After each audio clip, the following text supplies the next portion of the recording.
Welcome back to another episode of FPL Meta Movement. This time ahead of double game week 33, I'll be discussing all of the key midfielders in the double to determine who you need to prioritize ahead of one of the biggest weeks left in the season.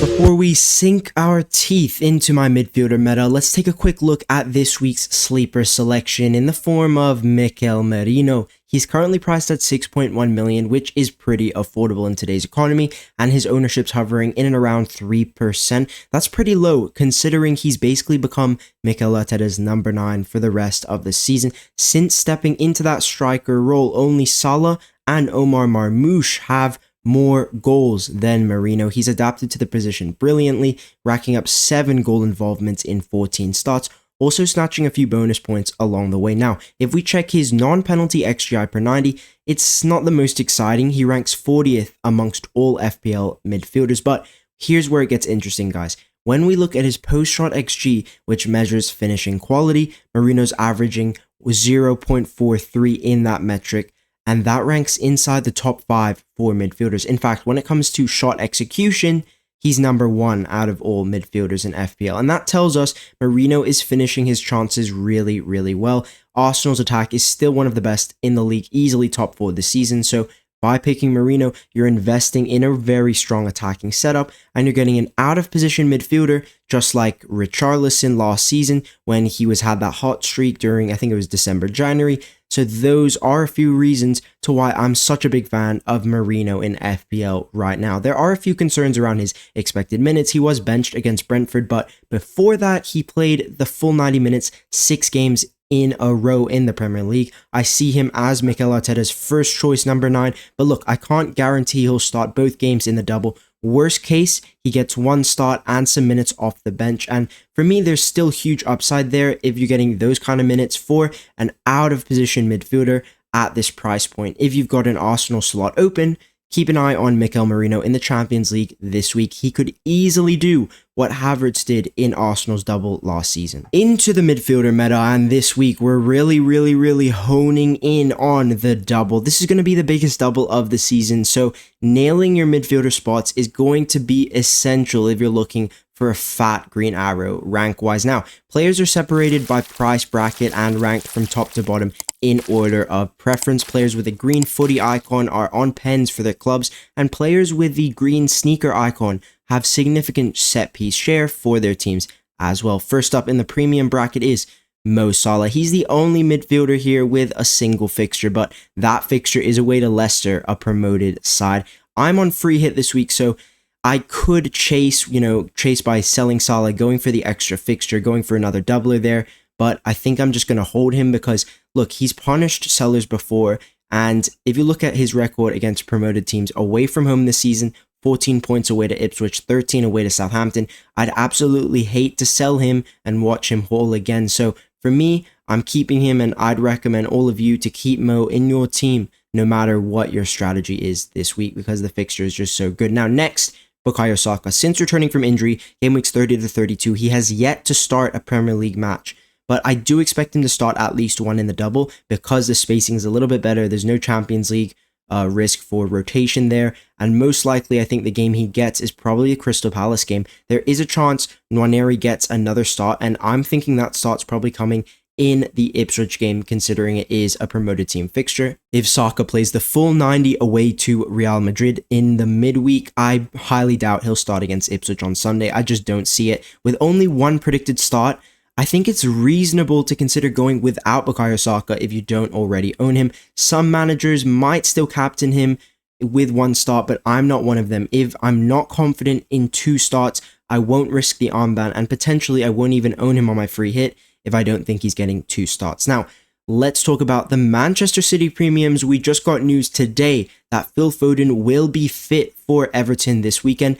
Does that make him a double game week option? Not really, not in my opinion. I still think he's going to be benched against Everton. The bigger impact is on De Bruyne's minutes, as Foden's return definitely adds more competition for that minutes pool in the double. And for me, this news makes both Foden and De Bruyne less appealing assets. I don't really see either of them as essential for the double. And just below the premium tier, we've got Martin Odegaard at 8.2 mil. He was benched last game week, but overall his minutes have been pretty solid this season. The downside is that he's now lost all set piece share, penalties, corners, free kick, gone. He's a purely open play asset now. And in a double game week where minutes are hard to predict, I'm quite hesitant to invest in an open play asset at that price. However, look, if you were to tell me he's nailed for 2 starts in the double, I would actually consider him. Odegaard has a history of delivering against promoted teams. He scored 20 points in Arsenal's last double game week thanks to his bonus point magnetism. So I still will be watching him very closely in the Champions League midweek. Moving into the 6 to 7 million price category, and we have at the top Marcus Rashford at 6.7 million. He's averaging 0.44 non-pen XGI per 90, which is actually really solid. And he is on corners. I think he's taken on average 3 to 4 corners per game in the Premier League. So he's taking those left-hand side corners. And we just got the quotes from Emery recently on the penalty situation. And he came out and said, word for word, Marcus Rashford is the first choice penalty taker. So when he's on the pitch, he's going to be taking pens. And I understand the double's not that great, but Rashford historically loves playing Manchester City. He's got a decent record against Newcastle as well. So if you were to tell me 1 start and minutes off the bench, I am tempted. I am really tempted. And if he's getting 2 starts, if he gets 2 starts in the double, I think in this category, he is by far the best option. Now, below him, we have Eberiche Eze. I think the double's a little bit tougher, but Eze is starting to get a few more returns now. He does like the end of season for his output, and he always delivers very good output at the end of the season. So he is somebody I'm considering, but ultimately I think with the Palace guys, because that semi-final is so important, I think definitely Glasner can rotate in that Arsenal game. I think the likes of Eddie Nketiah will come in for a start.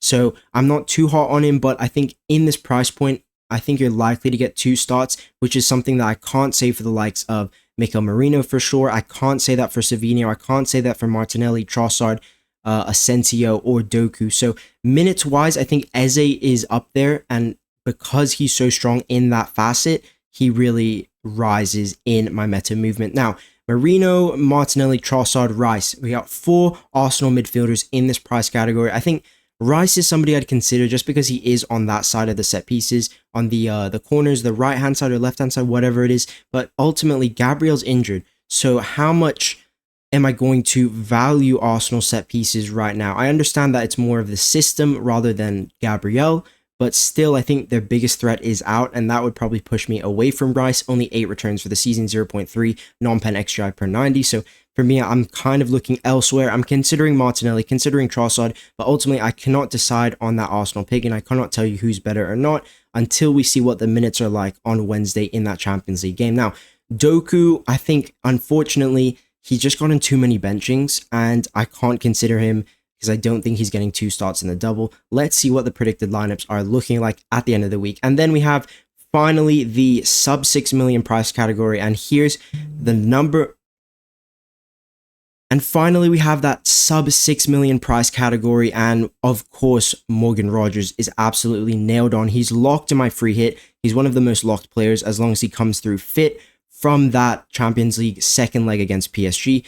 5.6 million, 16 returns for the season, just 1 less than Bukayo Saka. That's more than Kevin De Bruyne, Foden. And the thing I love about Rodgers is the minutes. He's a minutes monster. He's started every single game in the Premier League this season. And yes, his non-pen XGI per 90 isn't that great, but the minutes are amazing. His biggest haul this season came against Manchester City, his former club, where he got 14 points. So historically, I think he likes that fixture. He has a historical record of returning in tougher fixtures, and he is a no-brainer for me. Tielemans, McGinn, I'm not considering. A small shout there for Ismaila Sarr. I think Sarr's minutes, just because he's looked to be the fittest out of Mateta, Eze, and that kind of attack. He has been the fittest this season, so I think his minutes should be decently strong in that 33 double, but still there is the risk of rotation in the Arsenal game, and that's kind of what's putting me off. But definitely, if I'm looking at all the price categories, I'd say consider Salah.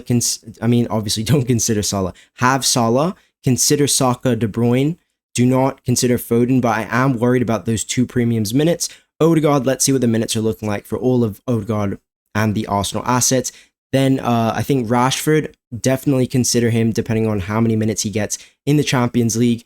Eze, obviously, very class player. He's somebody I'm considering on free hit. And I think Morgan Rogers has to be a lock in your teams this week. If you guys enjoyed this one, then be sure to hit that like button. Any questions or dilemmas you have, drop them in the comment section below. And if you're new around here, don't forget to hit subscribe for more content like this. I'll catch you in the next one. Peace.